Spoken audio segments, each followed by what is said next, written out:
Yo, what's good, YouTube? This is Jay from TNJ, and welcome back to the Rivercats Dynasty as we conclude Season 7, at least in the regular season, in this episode. We come into this matchup versus Alabama and M-Stam, ranked number 4 in the nation. Now, unfortunately, a problem did happen with my capture card, so I did mess up recording this game, but I want to give you some good news. We ended up defeating Alabama, ranked number 5, and we were number 4 coming into this game. We actually started out this game very, very hot. We got off to a 21-point lead after a Brenton Jackson pick 6 that honestly deflated Alabama for the rest of the game. But Henry, who was a dual threat quarterback for them, and he is a senior as well, he ran pretty well. He also passed for 2 touchdowns. Unfortunately, I couldn't show you guys this game. It was such a good game, but the capture card did mess up. This only happens once in a blue moon, and what is this, episode number 89 in this series, and it's only happened once. So one out of 89 episodes, this occasionally happens, but we do end up getting the win. But Brenton Jackson was player of the game to me. He really set the tone with that pick 6. And what kind of season is Brenton Jackson having? I mean, that guy is just amazing so far, and he's in his junior season. And as the number 4 team now and moving up to number 1, we are now starting to get noticed across the NFL locker rooms, across scouting locker rooms. I mean, everywhere. Even the NCAA and the BCS is starting to take notice. Look at how many points they gave us for that Bama win. We're up to 1,500 points in the BCS poll, and now, man, I gotta say, I don't see us losing this spot now. With M-Stam up next, there's no way we can lose this game. We are just hot right now. So we are the number 1 team in the nation. USC was actually number 1 going into that Alabama week. They ended up losing, so they dropped all the way down out of the top 5. They have to come back. So let's get into this M-Stam game as we are one more time on the road here. It's a sold-out crowd at M-Stam. Let's see what our team can do and get ready for this SEC championship with a win. So here's Carmichael. He starts out this game with a throw and a spin by Eric Macklin. Gain of 19 for him. It's a first down. Eric Macklin is healthy and he looks good. So 1st and 10 at about the 42. Carmichael throws to the left side and it's caught by Christopher Whiteside. That's a gain of 9 yards for him. So now across the 50, handoff, and there is the true freshman St. Pierre showing some moves and speed, picking up a gain of 10. He gets to the 38-yard line, first down. So now in the shotgun, Carmichael buys some time and throws, and he's got Pierre, and he turns around and catches that one. It's a gain of 19 yards for him, another first down. Nice drive we're putting together to open up this game. So Carmichael moves to the right side and throws to Chris Whiteside inside the 5. It's a 12-yard gain, and now goal to go. St. Pierre checks in, 3rd and goal. It's a counter play to him, and he gets tackled at the 1. You got to think that Coach J will go for it, and he does. He brings out his offense, 4 wide receivers, and Joe Bashai in. Handoff, Bashai, touchdown. They were not expecting that. We brought out 4 wide receivers, spread it out, and brought in our backup running back who's usually in on passing situations, and we give it to him. It's 7-0. So let's see if we can come up with a stop here, create some momentum going into the SEC championship week. Bowie at quarterback. He's going to throw across the middle. He's got Collie. He's open. Number 84 gets to the 45. Gain of 20 yards. Now, M-Stam was promoted to the SEC after last season. They had a pretty good showing in the MAC conference, and I thought that they were good enough to replace South Carolina, who got demoted down to the MAC, as that is Jonathan Thousand on the sack. What a year he is having.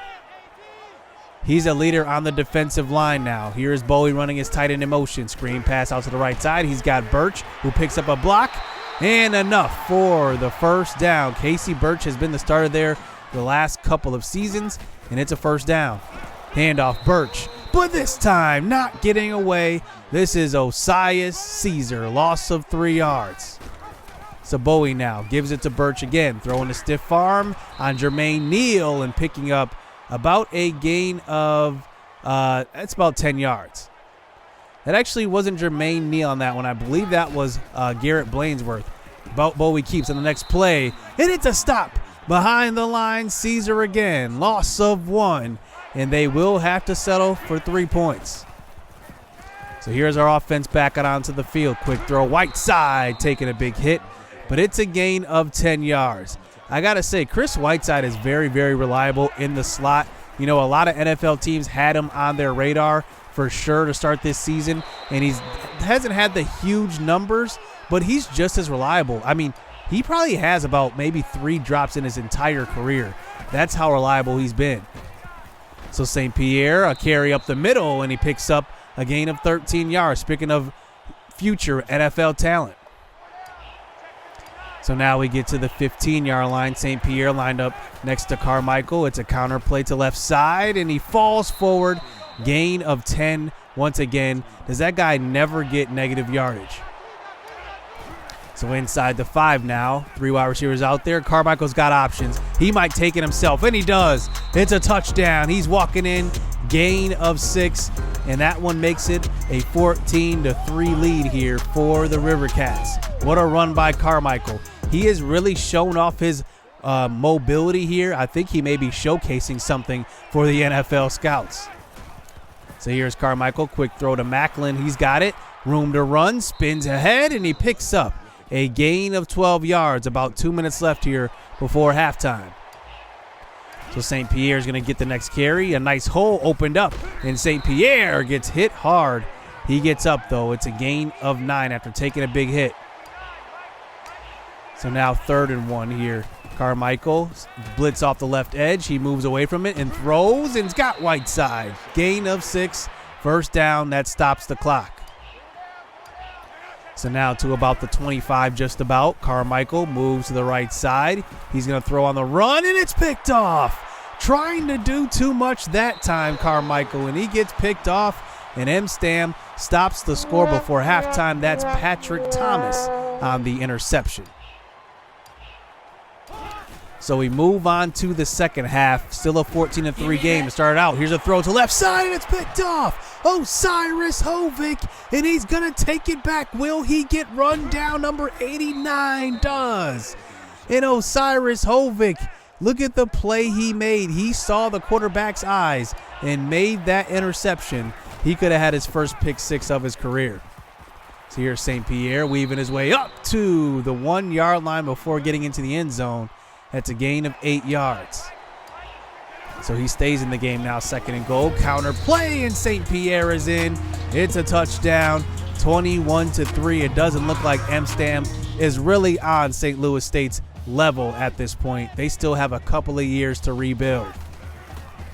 So now here is Bowie back on offense. Here's a rare throw deep down the field and beating Brenton Jackson. That is Kilpatrick for M-Stam, and he gets behind our best cornerback. And Brenton Jackson, that barely happens. It rarely happens. So here is Bowie scrambling up the middle. He has room and gets clocked. Oh, my goodness. That was a huge hit that time, and luckily he stays in the game. So option play, 3rd and 3. Breaking a tackle is Bowie. He eventually gets run down from behind. And that's a nice tackle behind the line. And that brings it to a 4th and 1. They're going to go for this here. They still got time here in the 3rd quarter, though, but they're going to go for it. Handoff. Anderson stopped in the backfield. This defensive front is very, very good. And that is going to be a turnover. And now we get the ball back here towards the end of the 3rd quarter. Just running this clock a little bit. Joe Bashai picks up the first down. So just about into the 4th quarter here. 3 wide receivers out there and a tight end. Carmichael facing the pressure, throws, and he's got Storm, and he's got it for about a gain of 8 yards as that moves on to the 4th quarter. So first play of the 4th here, 3rd and 5. Carmichael throws, and that's caught. St. Pierre, he's got it after getting hit on that throw. Dunn Carmichael is a little shaken up, but he's going to remain in the game. So counter play out to left side. This time it's Bashai. He spins inside the 10. Gain of 7 for Joe Bashai. 1st and goal. So we eventually get it to the 1 yard line now. Handoff, but shy, and he can't get in there. Gain of 1. But you know Coach J, he's going to be aggressive and go for this. 4th and goal. St. Pierre checks back in. Toss play. Nice blocking. Let's see if Pierre gets to the edge, and he does. Touchdown. 1 yard out. And that one will do it. A simple victory here. Our defense did not give up a touchdown. 28-3 is the final score. What a pick by Osiris Hovick that time to start the second half. It really set the tone for the rest of the game. And M-Stan was just deflated as St. Pierre has another 100-yard game. And man, what a season it's been for this Rivercats team. I mean, we have been very, very good. And I was really, really worried after losing that opening game versus Florida. I didn't know how he would recover. I thought this could have been a down year. But the resilience of this team has really shown. And you can just see that our stars are stepping up.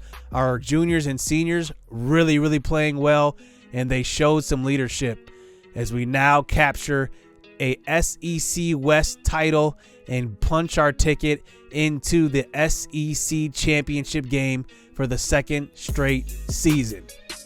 Now, Florida has beaten us 2 straight years now. In the last 2 games, they have defeated us. And they are led by James Cooper once again. Remember, last time we faced them, they beat us by 3. Even though he threw 3 interceptions in the opener, they still ended up winning that game. This is definitely revenge. The winner of this game will punch their ticket to the national championship 2. This is number 1 versus number 2 in the nation. So it's going to be a sold-out crowd in prime time. It's going to be pretty much a pseudo-national championship a week early. Jonathan Holland has torched us, though, in every single meeting. I mean, he is just an amazing receiver. And then Ian Watson, probably the most athletic outside linebacker we've ever faced. Remember, he had that one-handed interception in the opener. It's going to be tough to get the ball past him. Now, other championships on the schedule here this week in Conference Championship Week. Not too many big-time matchups. Notre Dame does play Georgia Tech. How about the Whitetails? They get to play Ty Featherstone in Minnesota. How about Ty Featherstone getting to the Big Ten championship there in his first year starting as their quarterback? Pretty good year for him. I got to say, he's pretty much put that program on the map now. You got to think that NFL teams are starting to take notice of Ty Featherstone there playing for the Gophers. So let's just recap our season as we lead into the conference championship and hopefully a national championship. It would be our second straight berth. But Dunn Carmichael had a really good season. Despite him always being shaken up, he's always been pretty consistent. But I think that's the biggest concern, his injury. And I don't know, he's always hurt. And maybe he will take advantage of that because, you know, if he stays another year in college, he could potentially risk losing millions of dollars. I mean, it would make complete sense for him to go to the NFL after this season. Now, looking at our receiving core, like I said, I don't think there was one guy who really stood out as our star receiver. We had games where Zane Storm went off. We had games where St. Pierre went off. Obviously, Storm had way more yards than everybody else, but there were games where Macklin was the number 1 target, or Whiteside was the number 1 target, or even Edelman had a couple scores. And even Isaiah Thomas had 4 touchdowns, and that is pretty good for him, and he filled in when he needed to in every single wide receiver position. But I was really proud of this unit. I mean, they pretty much, it was just, you know, rotating each game. Who's going to be the target? And none of them complained. They all did their job, and I'm really proud of this group. I think we had an excellent year at receiver. Now, blocking for Dunn Carmichael was a different story, and he was kind of running for his life a little bit. We had issues picking up blitzes, but we still, with all of our weapons on offense, we still got it done. Vanderham had a tough season. I got to admit, though, Carter Garrison is a 6'10" tight end. He is an excellent guard. I mean, an excellent guard. He plays left guard. If you just look at the film, he plays left guard, and he is just crazy good. I mean, he is just amazing. He opens up holes for St. Pierre, and a lot of those, you know, inside zone plays, I mean, that's all Carter Garrison. I just run behind him, and he opens up the holes. Jake Braun led our team in tackles on defense, and honestly, middle linebacker is always the position that usually leads us in tackles, and Jake Braun had a very good year. But how about the year that Jonathan Thousand had? If I had to pick an MVP today, it would be Thousand on defense. Also, Brenton Jackson had a really good season. I think it'd be co-MVPs, those two, because Thousand really set the tone, and he's a smaller guy, but he's an athletic defensive tackle, and it really does change things having a guy like him that can rush the passer and can also stuff the run a little bit. But how about Hovik? I mean, this guy has been very, very good for us. I mean, he's just an all-around player. One of those guys you just love to have on your team. And then Jake Braun steps up every single year, no matter what he's asked to do. He even took a step back last year for Osiris Caesar to get some playing time. And then he comes back this year and leads the team in tackles. But how about Brenton Jackson? If there's one guy that's benefited from this season, it's Brenton Jackson. He's definitely a first-round NFL prospect now. He started as a freshman, a 3-year starter, and 5 interceptions. I mean, that should land him with an All-American spot, and I think he will get it. And I think that this guy is really, really good. He's been underrated all 3 years, to be honest. And there have been games where we've been shaky in the secondary, but Brenton Jackson has rarely had a bad game. When it happens, I usually point it out because it's very rare. But, you know, a guy that's been just up and down is Dylan DiRoberto. I think he had a good year. Don't get me wrong. But I think he's just wildly inconsistent. You don't know what you're going to get from him. And I think it's because he's a risk taker. He's a big-time risk taker at cornerback. If he doesn't go for the interception, it could be a big play. That's kind of how he does. He gambles quite a bit. Now, Latrell Hopkins started out fast with interceptions, but then kind of cooled off. He only ended with 3. Remember, in the opener, he had 2, I believe.